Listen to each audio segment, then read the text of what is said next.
First question है electrochemistry में, right Nernst equation for single electrode potential. तो single electrode potential के लिए जो नर्स्ट इक्वेशन है वो आपका ये वाली है। ये देखिए, ये for anode single electrode potential है, for cathode single electrode potential है। अब यहाँ पे इन्होंने हमें ये नहीं बताया है कि कौन सा इलेक्ट्रोड पोटेंशियल के लिए लिखनी है, तो हम रिडक्शन वाली लिख देंगे यहाँ पे। तो जनरलाइज्ड ये जो लिखा जाएगा,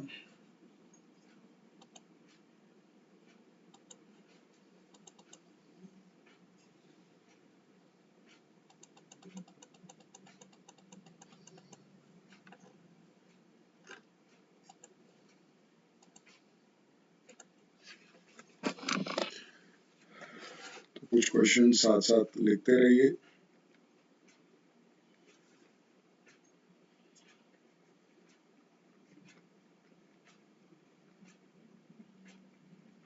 इलेक्ट्रोकेमिस्ट्री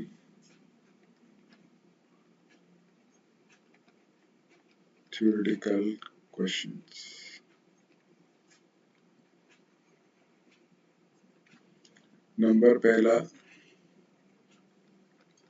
सिंगल इलेक्ट्रोड के लिए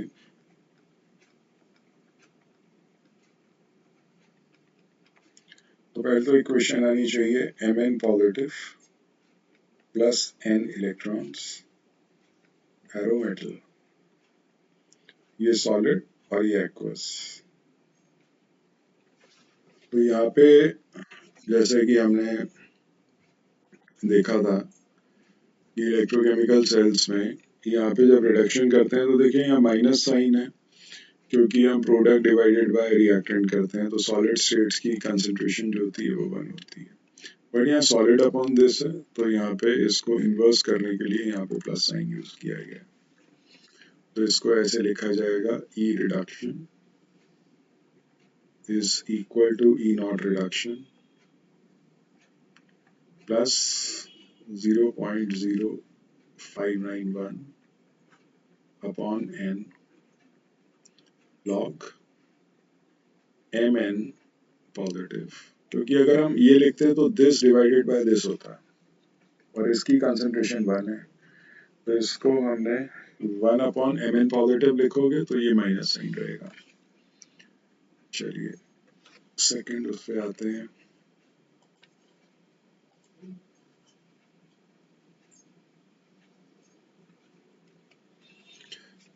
सेकंड क्वेश्चन यहाँ पे, सेकंड क्वेश्चन है, why is the equilibrium constant related to E not cell only. अब यहाँ पे आपसे ये पूछा गया है कि इक्विलिब्रियम कांस्टेंट और ई नॉट सेल का रिलेशन ही क्यों है। तो पहले आपको दिखा देता हूँ कि ई नॉट सेल और इसका रिलेशनशिप कहाँ पे मिलेगा आपको। लास्ट इक्वेशन में नीचे आ जाइए, ये देखिए, E not cell is equal to 0.0591 upon n log K C. तो इक्विलिब्रियम कांस्टेंट और ई नॉट सेल का रिलेशन क्यों है 0.0591 अपॉन एन लॉग के सी। भाई ई सेल क्यों मिसिंग है, अगर आप देखो तो एट इक्विलिब्रियम ई सेल 0 होता है, इसीलिए ये ई नॉट सेल के साथ रिलेटेड है, ई सेल के साथ नहीं है। तो आप यहाँ पे लिख लिए, since at equilibrium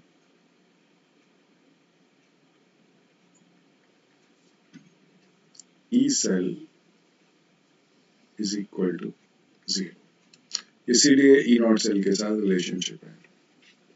next question, write the relationship between cell potential and equilibrium constant। तो सेल पोटेंशियल तो ये हो गया और इक्विलिब्रियम कांस्टेंट ये हो गया। अगेन सेम रिलेशनशिप यहाँ पे आप ले सकते हैं, तो आप चाहें तो इसको ऐसे लिख लीजिए या फिर आप ये इस टर्म से लिख लीजिए, तो यही सेम रिलेशनशिप आपका आ जाएगा। सेल पोटेंशियल क्या हो गया, स्टैंडर्ड सेल पोटेंशियल हो गया, E not cell is equal to 0.0591 upon n log K सी। अगर आप log के सी को सब्जेक्ट ऑफ फॉर्मूला बना रहे हो तो ऐसे लिख दीजिए, log K C is equal to n E not cell. मैं आपको दोनों फॉर्मेट में इसलिए लिख के दिखा रहा हूँ क्योंकि कई बार इस तरह के रिलेशनशिप ऑब्जेक्टिव्स में आ जाएंगे, तो फिर आपको पता होना चाहिए। तो ये लॉग केसी इसके बराबर हो गया। अगर केसी चाहिए तो इस पूरे का एंटी लॉग ले लीजिए। चलिए चौथा नंबर, फोर्थ क्वेश्चन पे आते हैं। फोर्थ क्वेश्चन में how long does the molar conductivity of KCl solution vary with increasing, how does the molar conductivity of KCl solution vary with increasing concentration? तो भाई कैसे हम इंटरलेट करें molar conductivity of KCl vary with, इसके दो answer आप दे सकते हैं। देखिए यहाँ पे अगर आप कंडक्टिविटीज में आते हैं तो KCl एक स्ट्रॉन्ग इलेक्ट्रोलाइट है, और स्ट्रॉन्ग इलेक्ट्रोलाइट का जो वेरिएशन है वो यहाँ पे आप ग्राफिकली या तो बता सकते हैं, मोलर कंडक्टिविटी। और ये क्वेश्चन पे वापस आते हैं। क्वेश्चन हमसे पुट किया गया मोलर कंडक्टिविटी किसकी, स्ट्रॉन्ग इलेक्ट्रोलाइट की। इलेक्ट्रोलाइट चेक करिए, और विद इंक्रीजिंग कंसंट्रेशन। तो कंसंट्रेशन जैसे जैसे इंक्रीज हो रहा है, आप यहाँ ग्राफ में देख लीजिए, जैसे जैसे कंसंट्रेशन इंक्रीज हो रहा है आपका ये कंसंट्रेशन बढ़ रहा है और कंडक्टिविटी हल्की हल्की थोड़ी गिर रही है, तो कंडक्टिविटी डिक्रीजेस। और लेकिन अगर हम इसको स्ट्रॉन्ग इलेक्ट्रोलाइट के लिए स्टडी करना चाहते हैं तो हमने यहाँ पे एक और चीज पढ़ी है, that is Debye हाकेल on Sagar equation. ये स्ट्रॉन्ग इलेक्ट्रोलाइट्स के लिए ही बनी है, तो आप ये भी लिख सकते हैं। तो अगर आपको थ्योरेटिकल आंसर देना है या तो आप ग्राफ बना दीजिए। ग्राफ किसके बीच में बनेगा, lambda M versus square root of concentration. वो भी आपने ग्राफ देखा है, एक रफ स्केच यहाँ बना देते हैं। Molar conductivity square root of concentration, ये इस तरीके से हो गया स्ट्रॉन्ग इलेक्ट्रोलाइट के लिए। और स्ट्रॉन्ग इलेक्ट्रोलाइट यहाँ KCl है तो आप KCl लिख दीजिए, ठीक है। तो और दूसरा यहाँ पे आप दे सकते हैं Debye हाकेल on Sagar equation. Debye हाकेल on Sagar equation. अब ये इक्वेशन कैसे लिखी जाती है, यहाँ पे देख लीजिए, lambda m c is equal to lambda m naught. This is limiting molar conductivity. This is molar conductivity at certain concentration minus b under root c. तो कंसंट्रेशन के साथ मोलर कंडक्टिविटी कैसे वेरी कर रही है, this is molar conductivity at certain concentration, और इसको कहते हैं limiting molar conductivity. Limiting molar conductivity.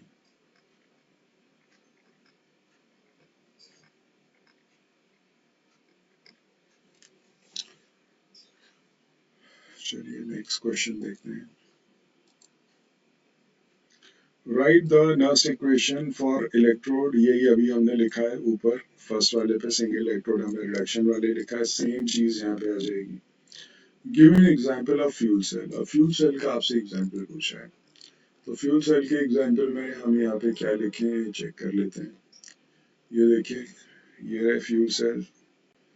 Fuel cells क्या होते हैं, in which energy produced from the combustion of fuels, आपका जैसे हाइड्रोजन, कार्बन मोनोऑक्साइड, मीथेन, कोई भी फ्यूल हो उसको डायरेक्टली आप इलेक्ट्रिकल में ये कन्वर्ट कर लीजिए। तो ये कन्वर्जन इसलिए पॉसिबल है कि यहाँ पे जो इलेक्ट्रिकल एनर्जी है वो आपकी ऑब्टेन हो रही है हीट एनर्जी, जो कि कंबशन ऑफ फ्यूल से, और ऐसा इसलिए हो रहा है क्योंकि ये रिडॉक्स रिएक्शन, रिडक्शन ऑक्सीडेशन होना जरूरी है। तो जहाँ फ्यूल सेल हमने लिखे हैं वहाँ पे हम चेक कर सकते हैं कि कुछ एग्जाम्पल जिसके, जैसे हाइड्रोजन ऑक्सीजन फ्यूल सेल हो सकता है, ठीक है, हाइड्रोजन ऑक्सीजन फ्यूल सेल, और मीथेन ऑक्सीजन फ्यूल सेल। तो यहाँ पे कुछ ये इसके बारे में वर्किंग हमें बताई हुई है हाइड्रोजन ऑक्सीजन फ्यूल सेल के। तो यहाँ पे एग्जाम्पल लिख लेते हैं, पांचवा छठा नंबर है, फ्यूल सेल के एग्जाम्पल क्या है। आई थिंक सो एग्जाम्पल ही पूछे हैं यहाँ पे, yes, give an example of fuel cell. तो number A hydrogen oxygen fuel cell, जितना पूछा जाए उतना बताइए। और एक और याद कर लीजिए, मीथेन ऑक्सीजन फ्यूल सेल। हालांकि carbon monoxide oxygen fuel cell भी होते हैं। तो जो भी गैस फ्यूल की तरह काम कर रही है, कंबशन हो सकता है, आप उसे बना सकते हैं। आते हैं next, how does fuel cell operate. तो फ्यूल सेल ऑपरेट कैसे करता है, ये यहाँ पे जानकारी आपको इधर मिलेगी। देखिए आपको करना क्या है, फ्यूल सेल के अंदर अगर आप इस तरीके से लिखना चाह रहे हैं तो इसमें कैसे लिखना है मैं आपको दिखा देता हूँ। यहाँ पे हमको ऑपरेशन ऑफ फ्यूल सेल, आप भी ये लिख लीजिए, 7th क्वेश्चन है I think so, this is 7th question, operation of fuel cell.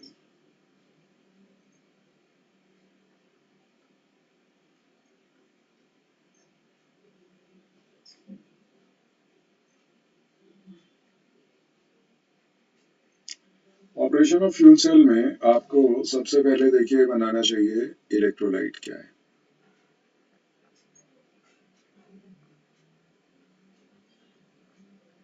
आपके इलेक्ट्रोड्स कौन से हैं?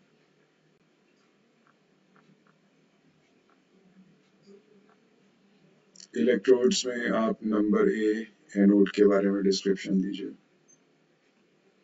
नंबर बी कैथोड के बारे में डिस्क्रिप्शन दीजिए। इस तरीके से लिखेंगे, ये चीजें चेक होती हैं, टू दी पॉइंट आंसर लिखिए। इलेक्ट्रोलाइट हो गया, इलेक्ट्रोड हो गया, और अब reaction at cathode and reaction at anode. चलिए ये सारा डेटा ढूंढते हैं और भरते हैं। तो ये नंबर, इसको फर्स्ट पॉइंट ले लीजिए, ये सेकंड पॉइंट हो गया, ये थर्ड पॉइंट। तो जब भी कोई फ्यूल सेल के बारे में या किसी भी सेल के बारे में, तो ये पॉइंट्स आपके पास होने चाहिए। चलिए तीसरे पॉइंट तक ही रखते हैं। अब what is electrolyte.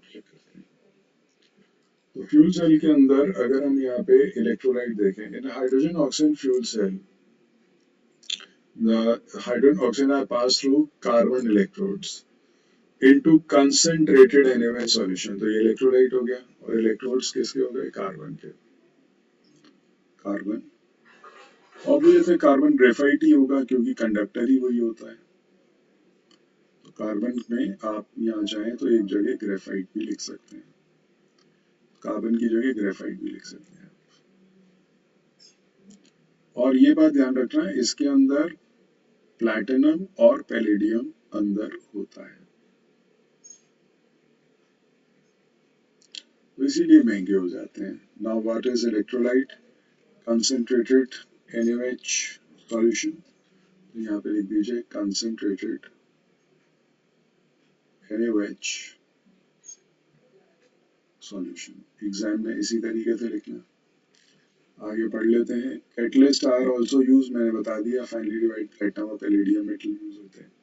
They are fixed in electrodes, electrodes के अंदर, और इनका मेन काम होता है रिएक्शन के रेट को बढ़ाना।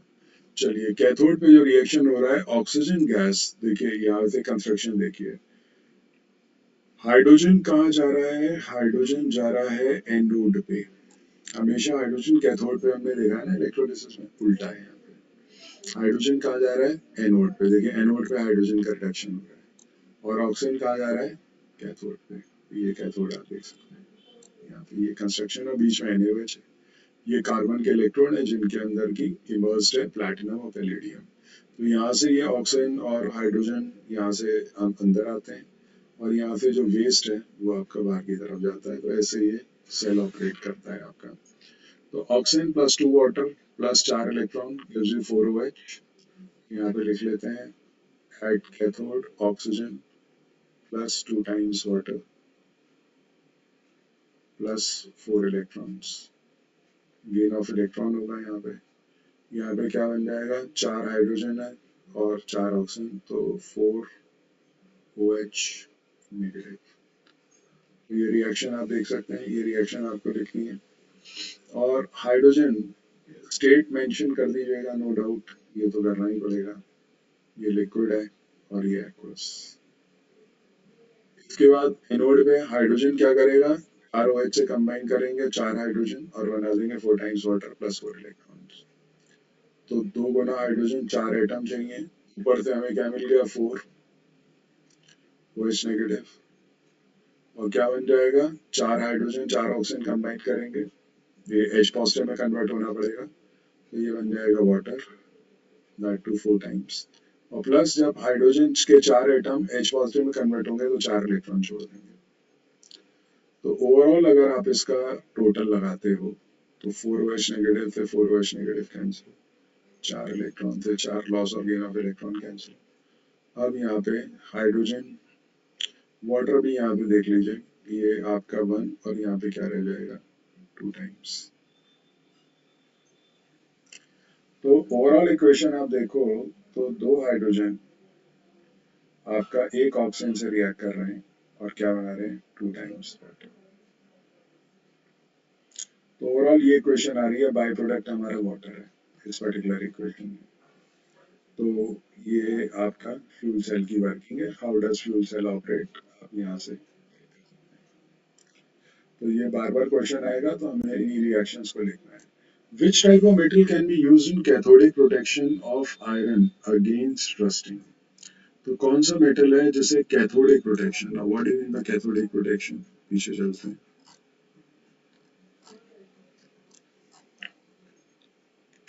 ये देखिए कैथोडिक प्रोटेक्शन में आयरन ऑब्जेक्ट को अगर आपको प्रोटेक्ट करना है कोरोजन से तो आप आयरन से ज्यादा रिएक्टिव मेटल के साथ उसका सेल बना दीजिए, यानी कि आयरन के साथ मैग्नीशियम जोड़ेंगे, जिंक जोड़ेंगे, एल्यूमिनियम जोड़ेंगे, तो यहाँ पे क्या होगा, ये मेटल ज्यादा रिएक्टिव है, एनोड का काम करेंगे, और आयरन कैथोड का काम करेगा क्योंकि कम रिएक्टिव है। आपको ये पता है ना, मोर रिएक्टिव मेटल एनोड होता है जब सेल बनाते हैं और लेस रिएक्टिव कैथोड होता है। तो यहाँ पे आपसे पूछा है विच मेटल, तो इसका ध्यान से आंसर आपको क्या लिखना है, ध्यान रखिएगा, which type of metal can be used, type of metal which is more reactive than iron, example magnesium और zinc आप देख सकते हैं। तो 8th question, type of metal used, type of metal किस लिए, कैथोडिक प्रोटेक्शन के लिए।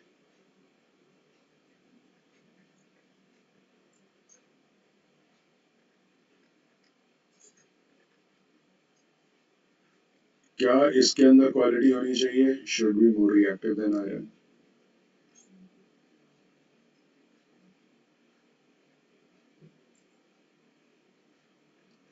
एग्जाम्पल बताइए, ये आप देख सकते हैं, मैग्नीशियम पहले नंबर पे रखिएगा और फिर उसके बाद जिंक, एंड देन बहुत सारे आप बता सकते हैं, यहाँ तो एक ही नंबर देना है। Write the symbolic notation of standard hydrogen electrode and its potential. अब आपसे स्टैंडर्ड हाइड्रोजन इलेक्ट्रोड पूछा है, ये तो बताया नहीं कैथोड मतलब ये एनोडिक चाहिए, कैथोडिक या रिडक्शन या ऑक्सीडेशन, बात ऑक्सीडेशन ही यहाँ पे, सॉरी रिडक्शन ही यहाँ पे यूज करेंगे। तो अगर इसको हम ढूंढें यहाँ पे तो थोड़ा सा पीछे हमें जाना पड़ेगा, ये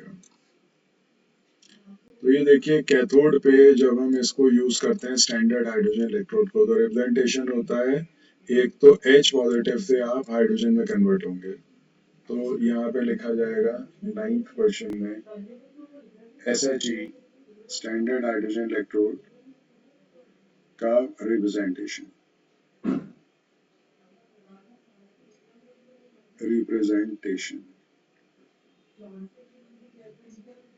तो ये होना चाहिए आपका, सबसे पहले यहाँ पे लिखा जाएगा E नॉट, H पॉजिटिव से हाइड्रोजन में जा रहे हैं, जिधर आप गैस लिखेंगे वहीं पे आपको इलेक्ट्रोड मेंशन करना है, तो this will be E not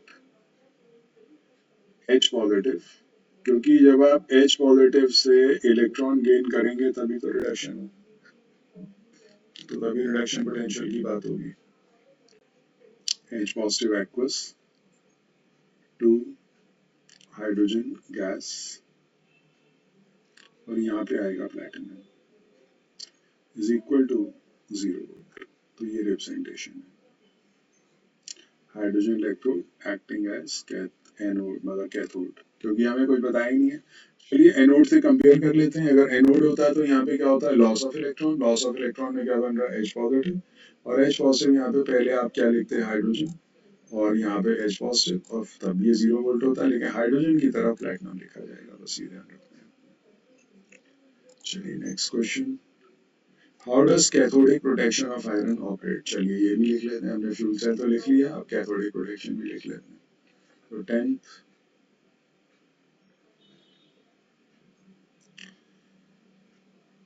cathodic protection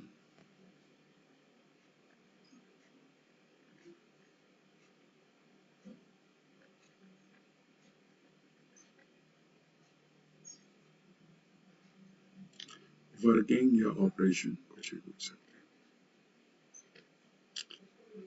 same चीजें आपको लिखनी है, इलेक्ट्रोलाइट,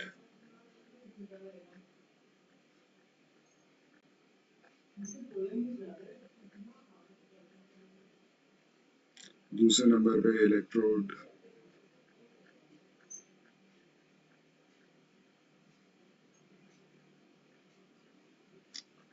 नंबर ए एनोड क्या होगा,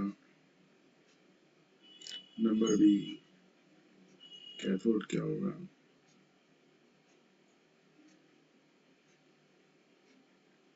और रिएक्शन एट एनोड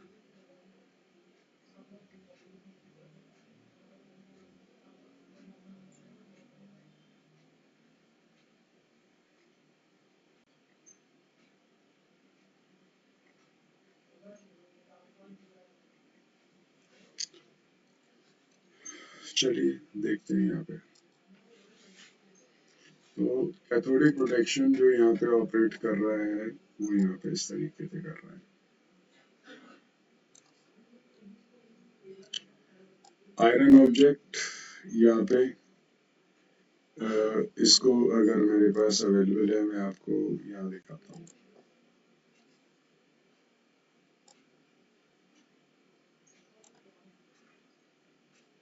ये देखिए कैथोडिक प्रोटेक्शन ऐसे ऑपरेट करता है, ये एनोड है, ये आयरन का पाइप कैथोड है, और मॉइस्ट सॉइल यहाँ पे इलेक्ट्रोलाइट है, और रिएक्शन एट एनोड और कैथोड ये नीचे लिखा हुआ है। तो चलिए लिखना शुरू करते हैं। यहाँ पे इलेक्ट्रोलाइट है, moist soil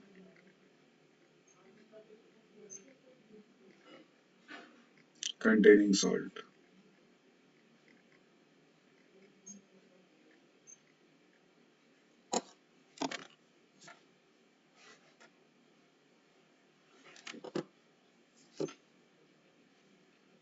containing salt। Electrode यहाँ पे एनोड होगा, मैग्नीशियम ले लीजिए, मोर रिएक्टिव देन आयरन, और कैथोड आपको आयरन ही बनाना है कैथोडिक प्रोटेक्शन में। Reaction at anode just check, reaction at anode क्या हो रहा है यहाँ पे चेक करिए, मैग्नीशियम इलेक्ट्रॉन छोड़ रहा है और Mg2 पॉजिटिव में कन्वर्ट हो रहा है। Magnesium solid -2 electrons, arrow Mg2 positive, और कैथोड पे क्या हो रहा है, O2 plus 4H positive plus 4 electron. Oxygen जो कि डिजॉल्व है ये यहाँ से क्या ले रहा है, 4H पॉजिटिव प्लस 4 इलेक्ट्रॉन,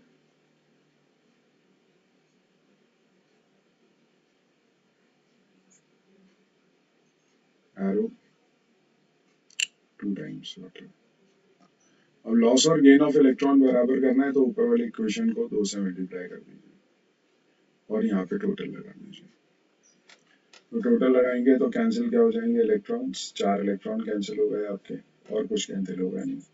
तो यहाँ पे आ जाएगा 2 times Mg plus O2 plus 4H positive, arrow Mg2 plus ये ओवरऑल रिएक्शन है, एंड प्लस 2 टाइम्स,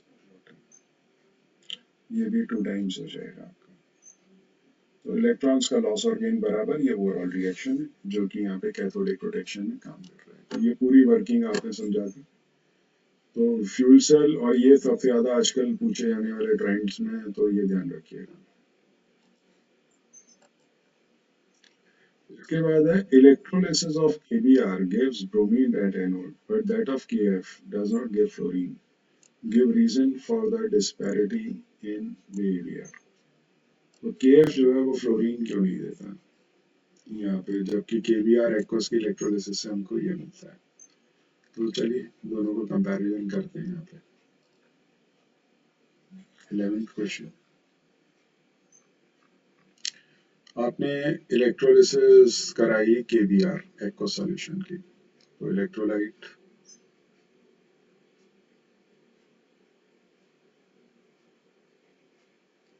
KBr को तोड़िए,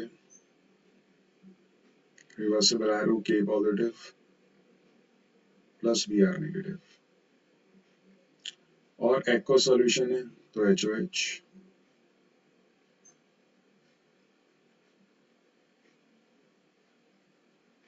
चीज बड़ा ध्यान से पढ़ लीजिएगा, यहाँ पे एक्वस वर्ड दिया हुआ है AQ, ठीक है। अगर मोल्टेन हो तो कुछ और सोचना है फिर आप। तो यहाँ पे एट एनोड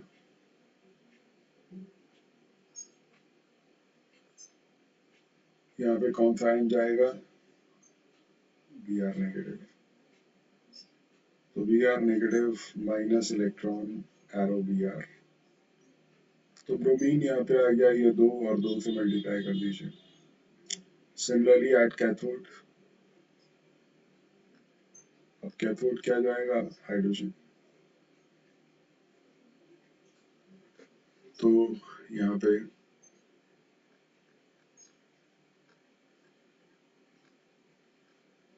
और हाइड्रोजन यहाँ पे निकल गया।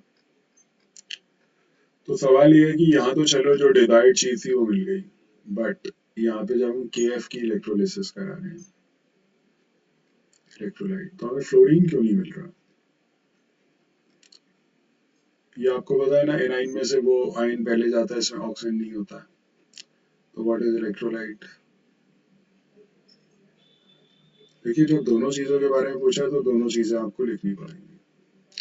तो यहाँ पे KF पोटेशियम फ्लोराइड, को ये आपका पानी में डाला एक्वा सॉल्यूशन है, तो K positive plus F negative, ठीक है, इसे हटा दीजिए। HOH reversible arrow H positive plus OH negative, तो एट एनोड, चलिए एनोड पे फ्लोरीन क्यों नहीं निकलता है तो मैं बताता हूँ, लेकिन एट कैथोड पहले लिख दें। जो कम रिएक्टिव आयन है वो पहले डिस्चार्ज होता है क्योंकि उसकी टेंडेंसी टू गेन इलेक्ट्रॉन ज्यादा है। यहाँ पे H पॉजिटिव होगा, तो हाइड्रोजन, हाइड्रोजन तो हमें कैथोड पे मिल रहा है।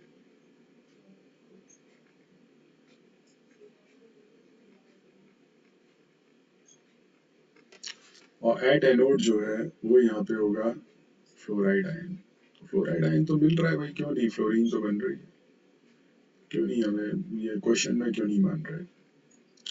तो 2 2 इलेक्ट्रॉन छोड़ेगा तो फ्लोरीन आपको मिल जाएगा। तो अब क्वेश्चन पे वापस आते हैं और हमसे ये कहा गया है, but KF aqua solution does not give fluorine, give reason for disparity in behaviour. Reason ये है, जैसे ही फ्लोरीन बनता है एक्वा सॉल्यूशन है, पानी से रिएक्ट कर जाएगा। Since fluorine is more reactive then oxygen, तो यहाँ पे क्या होने वाला है, HF बन जाएगा, आप HF बना सकते हैं यहाँ पे, और प्लस ऑक्सीजन गैस बाहर हो जाएगी। अब आप इसको मल्टीप्लाई कर लीजिए, ये 2 टाइम्स, ये 2 टाइम्स, तो ये 4 टाइम्स बनेगा और ये सिंगल टाइम बनेगा। तो फॉर्मेशन तो फ्लोरीन की हो रही है, नो डाउट फ्लोराइड आयन जा रहा है, बट फ्लोराइड फ्लोरीन पानी में से रिएक्ट कर रहा है, ऑक्सीजन से ज्यादा इलेक्ट्रोनेगेटिव है तो ग्रेटर एफिनिटी है हाइड्रोजन के साथ, HF बना देगा और ऑक्सीजन गैस इवॉल्व हो जाएगी। This is a reason for disparity in behaviour, that fluorine is more electronegative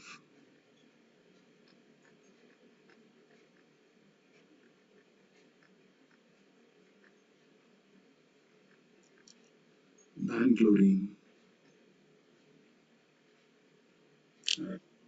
Fluorine, sorry, then oxygen, hence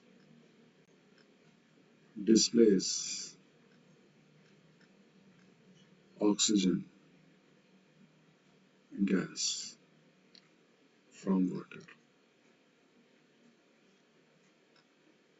क्या पानी में से ऑक्सीजन निकाली जा सकती है? हाँ, ये रहा आपके सामने एग्जाम्पल। यहाँ पे देखते हैं, under what conditions will a galvanic cell send no current in outer circuit. ध्यान रखना, एट इक्विलिब्रियम। तो 12th का आंसर है at equilibrium E cell zero होता है। एट इक्विलिब्रियम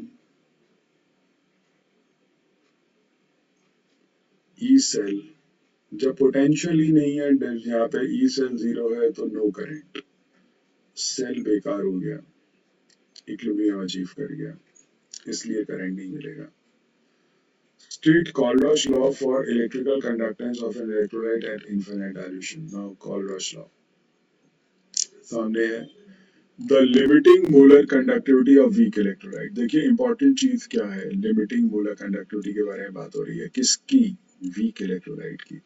ये किस चीज का सम है? Sum of its limiting ionic conductance of cation and anion, each multiplied with the number of ions present in single formula of an electrolyte. तो आपको ये दो तीन बातें यहाँ पे ध्यान में रखनी है जब भी आप कॉलरॉश लॉ के बारे में बात कर रहे हैं। कॉलरॉश लॉ, तो सबसे पहले नंबर पे यहाँ पे आपको बात करनी है लिमिटिंग मोलर कंडक्टिविटी, यानी कि molar conductivity eight infinite dilution भी कहते हैं, लिमिटिंग मोलर कंडक्टिविटी। दूसरी बात आपको बात करनी है कि इन्होंने सिर्फ काम किया था वीक इलेक्ट्रोलाइट्स के ऊपर, और तीसरा ये आयनिक कंडक्टेंस का सम होता है, यानी कि मोलर कंडक्टिविटी आपको केटाइन की और plus molar conductivity ionic conductivity of anion की आपको सम करना है, बट इनको मल्टीप्लाई करना है इनका जो नंबर है उससे, एक फॉर्मूला यूनिट में कितने हैं। जैसे मान लीजिए वाई ले लेते हैं और आपने लिया Na2CO3, तो सोडियम की जो मोलर कंडक्टिविटी होगी सोडियम आयन की, उसको इंटू 2 करो, और जो कार्बोनेट की मोलर कंडक्टिविटी है उसको आप इंटू 1 करो, और फिर इसका नंबर जो भी आए से ये आपका निकल के आया डी, और ये निकल के आया आपका ई, बस इन दोनों का सम कर दीजिए, आ गया molar conductivity. The limiting molar conductivity of weak electrolyte is equal to the sum of limiting ionic conductivity of cation and anion, each multiplied with the number of ions present in single formula unit. एक formula unit में जितने भी हैं उससे multiply करना है। So, what does a standard electrode potential of a metal being negative indicate? Negative metal potential यही बताता है कि जो इलेक्ट्रोकेमिकल सीरीज में जो भी मेटल का नेगेटिव पोटेंशियल है वो सारे के सारे अबव हाइड्रोजन है, जैसा यहाँ पे एक सीरीज है मेरे पास, मैं दिखा देता हूँ आपको, ये देखिए, जीरो पे हाइड्रोजन होता है, हाइड्रोजन कॉपर और आयरन के बीच में होना चाहिए, यहाँ लिखा नहीं है, बट कॉपर से नीचे सा पॉजिटिव है और इस तरफ लेफ्ट हैंड साइड पे सारे नेगेटिव है, तो नेगेटिव ये इंडिकेट कर रहा है that metal is more reactive then hydrogen and can displace hydrogen from solution. तो इसका आंसर आप बस इतना लिख सकते हैं, नेगेटिव का मतलब it is more reactive then hydrogen and can displace it from. तो स्टैंडर्ड इलेक्ट्रोड पोटेंशियल आपका माइनस ये इंडिकेट कर रहा है, मोर रिएक्टिव है, अगर आप सेल कंस्ट्रक्ट कर रहे हैं तो ये एनोड का काम करेगा। In operation of galvanic cell, at one of the electrode oxidation take place. What is the name of this electrode and what is its polarity? तो 15th क्वेश्चन को आंसर कर रहे हैं। 15th क्वेश्चन, 14 मैंने आपको वर्बली बता दिया है, तो यहाँ पे आपसे पूछा है कि in operation of galvanic cell at one of the electrode oxidation take place, तो हमेशा ये बात ध्यान रखना कि ऑक्सीडेशन जो है वो हमेशा एनोड पे होता है, ऑक्सीडेशन हमेशा एनोड पे होता है और एनोड की पोलैरिटी नेगेटिव होती है। कौन से सेल्स में? इलेक्ट्रोकेमिकल सेल्स, गैल्वेनिक सेल्स, या फिर आप डैनियल सेल की बात कर सकते हैं। तो ये आ गया और पोलैरिटी बदल गई। How many Faraday of electricity are required to liberate 2 moles of hydrogen in the electrolysis of a solution? तो 2 मोल ऑफ हाइड्रोजन के लिए हमें कितना फेरेडे करंट चाहिए? तो चलिए एनालाइज कर लेते हैं। 16th, अगर आप यहाँ पे हाइड्रोजन के 2 मोल को डिस्चार्ज करना चाहते हैं तो देखिए H positive plus 2 electron arrow hydrogen, ये हाइड्रोजन का 1 मोल हो गया। तो 1 मोल हाइड्रोजन के लिए मुझे कितने इलेक्ट्रॉन्स चाहिए? तो 1 मोल के लिए मुझे 2 मोल इलेक्ट्रॉन चाहिए। 2 मोल इलेक्ट्रॉन कितना हो गया? 2 फेरेडे। तो 2 फेरेडे आपका 1 मोल के लिए चाहिए। तो सिंस 1 मोल हाइड्रोजन के लिए आपको 2 फेरेडे चाहिए, तो पीछे पूछा है 2 मोल हाइड्रोजन, तो ये हो जाएगा आपका 4 फेरेडे। तो अगर मैं इसको दूसरे तरीके से निकालना चाहूँ कि मेरे को 1 मोल हाइड्रोजन डिपॉजिट करना है, तो अगर मैं ये इक्वेशन यूज करता हूँ W is equal to, check करते हैं कैसे भी हमारा आंसर आ जाता है, अपॉन 96500 इंटू क्यू। अब क्यू कूलम में चाहिए तो 96500 चाहिए, मुझे कूलम फेरेडे में चाहिए क्योंकि आंसर मेरा फेरेडे में है, तो उस हिसाब से। और मेरे ख्याल से क्वेश्चन में भी कूलम्स नहीं पूछा है, हाउ मच मैनी फेरेडे, तो फेरेडे ही पूछा है, तो ठीक है, हम फॉर्मूले को बोल देते हैं W is equal to E into Q. अब ये फेरेडे में आएगा, तो यहाँ पे किस में आ रहा था? कूलम्स में, तो ये थोड़ा सा ध्यान रखिए। तो W is equal to E into Q. अब इक्विवेलेंट वेट हाइड्रोजन का कितना होता है भाई? एटॉमिक वेट 1, वैलेंसी 1, आंसर 1 आ गया। W हमें कितना यहाँ पे डिपॉजिट करना है? 1 मोल। और 1 मोल हाइड्रोजन का वजन कितना होता है? मॉलिक्यूलर वेट एक्सप्रेस इन ग्राम, तो मॉलिक्यूलर वेट 2 हो जाएगा, 2 ग्राम। तो मेरे को यहाँ पे 2 ये चाहिए इज इक्वल टू, अच्छा 2 मोल चाहिए, सॉरी 2 मोल चाहिए। तो 1 मोल का वजन 2 ग्राम है, तो 2 मोल का कितना हो गया? 4 ग्राम हो गया। और फेरेडे ये इक्विवेलेंट वेट कितना है? 1, और मुझे क्यू निकालना है, तो क्यू आप देख लीजिए कितना आ रहा है? 4 फेरेडे। तो आप अगर इक्वेशन से ऐसे करना चाहते हैं ऐसे कर लीजिए, ऐसे करना चाहते हैं लॉजिकली ऐसे कर लीजिए, दोनों चीजें ठीक है, कोई अंतर नहीं है। 17, why does an alkaline medium inhibit the rusting of iron?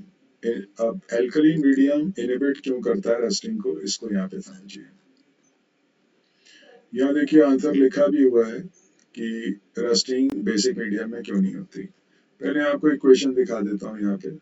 देखिए बेसिक मीडियम के अंदर होता क्या है, यहाँ पे जो रिएक्शन हो रहा है उसके अंदर हाइड्रोजन आयंस यहाँ पे चाहिए होते हैं। एक्चुअली में हम ये रिएक्शन ना लिख के ना यहाँ पे एक दूसरा रिएक्शन लिखते हैं, वो ये रिएक्शन है आपका 17th क्वेश्चन, एनोड पे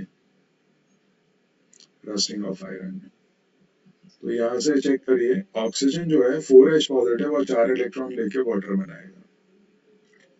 oxygen 4H positive plus 4 electron लेके क्या बनाएगा? वाटर। अब सपोज करिए एनोड पे रिएक्शन चल रहा है और आपने इसके अंदर कोई बेसिक चीज डाल दी, कोई बेसिक मीडियम आपने NaOH कुछ भी डाल दिया, तो वो क्या करेगा?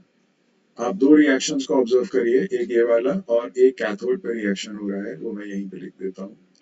कैथोड पे जो रिएक्शन है वो Fe minus 2 electron harrow Fe2 positive, तो आयरन Fe2 पॉजिटिव में कन्वर्ट हो रहा है, यहाँ पे इलेक्ट्रॉन गेन हो रहे हैं। अगर आपने OH नेगेटिव आयन डाल दिए तो OH नेगेटिव आयन इसको डिस्ट्रॉय कर देंगे, इसको डिस्ट्रॉय कर देंगे तो रिएक्शन ही नहीं होगा, जब रिएक्शन नहीं होगा तो सेल काम ही नहीं करेगा। So that's why basic media में आयरन जो है वो प्रोटेक्ट हो जाता है और रस्ट नहीं होता। आंसर पढ़ लेते हैं, आंसर यहाँ पे क्या लिखा है? आंसर लिखा है explain why rusting of iron does not occur in basic medium as a concentration of H positive ion is lowered the reduction of oxygen at cathode become less favourable, तो ये reaction धीरे धीरे बंद हो जाता है। It is observed that iron in contact with solution having pH 9 to 10 does not corrode, तो iron objects को अगर बेसिक सॉल्यूशन में आप रखेंगे तो कभी हमें रस्टिंग नहीं होगी, इसीलिए आयरन को प्रोटेक्ट करने के लिए हम बेसिक पेंट्स यहाँ पे लगाते हैं। ये चीज थोड़ा सा ध्यान में रखिएगा कि बेसिक पेंट्स क्यों यूज किए जाते हैं। 20 तक कर लेते हैं आज फटाफट। Eight infinite dilution the molar conductance of sodium and sulphate ion आपकी 50 और 160 दी हुई है। ठीक है, तो मोलर कंडक्टिविटी सोडियम की 50 है और सल्फेट की 160 है। तो 18th क्वेश्चन कि molar conductivity of sodium ion कितनी दे रखी है, 50।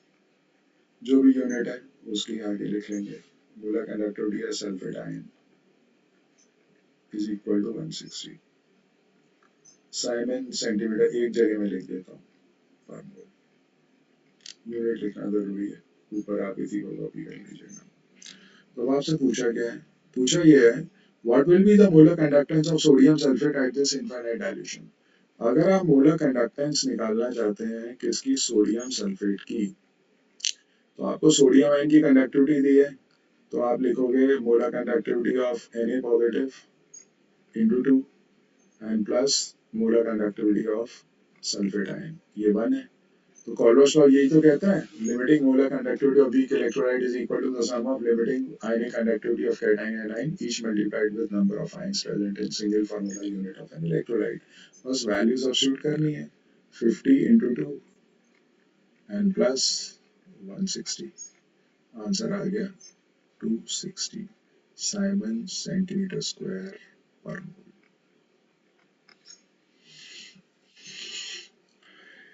19. Why is that aluminium metal cannot be obtained by electrolysis of an aqueous solution of the salt of aluminium? भाई aluminium metal हम obtain क्यों नहीं कर रहे, किससे नहीं कर रहे, इलेक्ट्रोलिसिस से, किस चीज की, aqueous solution of salt of aluminium। तो यहाँ पे 19th क्वेश्चन में आपके पास Al2SO4 होल थ्राइस है और यहाँ पे आपका मान लो सल्फेट लिया मैंने, आप नाइट्रेट ले सकते हैं, कोई भी एल्यूमिनियम सॉल्ट लिखा है उन्होंने, कोई पर्टिकुलर वो नहीं बताया, तो 3 टाइम SO4 क्लोराइड ले लीजिए चलेगा। और एक्वस सॉल्यूशन है तो HOH। क्वेश्चन को बड़े ध्यान से समझ लीजिए, यहाँ पे एक वर्ड यूज किया गया है aqueous solution, aqueous solution of salt of aluminium, तो यहाँ पे एक्वस सॉल्यूशन के अंदर वही है, क्यों नहीं होगा, क्योंकि इन दोनों आयन में से ये पहले डिस्चार्ज हो जाएगा इन कंपेरिजन टू दिस, क्योंकि ये कम रिएक्टिव और जल्दी इसकी टेंडेंसी टू गेन इलेक्ट्रॉन जाता है, तो दोनों कैटाइन में से पहले कौन जाता है, इसलिए एल्यूमिनियम आप नहीं ले सकते। हाँ, ये मोल्टेन होता 100% एल्यूमिनियम जाता, तो ये ध्यान रखिएगा, एक्वस की बात हो रही है, मोल्टेन की, सिंपल सा कंसेप्ट है। And what is the effect of increase in concentration of zinc ion on the electrode potential of zinc electrode at this। यहाँ पे आपको मैथमेटिकली सोचना है, ये जवाब आप ही दोगे, मैं आपको बताता हूँ कैसे। What is the effect of, किस बात का, increase in concentration of zinc ion on the electrode potential, कौन सा इलेक्ट्रोड पोटेंशियल, और यहाँ पर ऑक्सीडेशन रिडक्शन कुछ भी नहीं बताया, हम रिडक्शन लेके चलेंगे, और यहाँ से ही हमें पता चल रहा है कि रिडक्शन पोटेंशियल के बारे में कुछ हिंट हो रहा है। तो अब इसका हम लिख लेते हैं 20th क्वेश्चन का लास्ट इक्वेशन। तो EZn 2 positive oblique Zn is equal to E naught Zn 2 positive oblique Zn minus, या ये आप देख लीजिए, ये इक्वेशन है हमारे पास, Zn 2 positive प्लस 2 इलेक्ट्रॉन्स, तो यहाँ पे ये हो जाएगा plus 0.0591 upon n and log Zn2 positive. अब यहाँ पे जो वैल्यू दी है वो दी है -0.76 और प्लस 0.0591, n की वैल्यू 2 हो जाएगी। अब कंसंट्रेशन आप बढ़ा रहे हो, तो अब आपके पास ये इक्वेशन निकल के आ गई। अब आप मैथमेटिकली सोच लीजिए कि यहाँ पे जो E आपका Zn2 पॉजिटिव ऑब्लिक Zn है, ये बढ़ेगा या घटेगा। अब यहाँ पे देख लीजिए, what is the effect of increase in concentration of zinc ions on the electrode potential। तो आप इसको बढ़ा रहे हैं, इस पे क्या इफेक्ट आएगा, मैथमेटिकली सोच लीजिए और आंसर इसका लिख लीजिए, ठीक है। तो आई थिंक सो क्लियर हो गया होगा। ये सारे क्वेश्चन मैंने 20 तक करा दिए। मैं चाहता हूँ कि आप आगे के क्वेश्चंस ट्राई करें, और कोशिश कर रहेगी कि कल भी मैं इस तरीके से क्लास लूँ यहाँ पे। थ्योरेटिकल क्वेश्चन मैं आपको टारगेट दे रहा हूँ 40 तक, 20 तक मैंने करा दिए, 20 तक आप करिए। 40 तक के डाउट्स रखिए, कुछ डाउट्स पुराने भी हैं उसको भी मैं सॉल्व करूंगा इन्हीं दिनों में। तो कल हो पाएगा तो कल, नहीं तो परसों एक क्लास रख लेंगे। काइनेटिक्स के जितने डाउट्स हैं वो आप मेरे साथ जुड़ के देख सकते हैं। तो 40 तक क्वेश्चंस करने की कोशिश करिए, और जो भी डाउट्स हैं वो आप मुझे भेजिए 21 to 40। Thank you.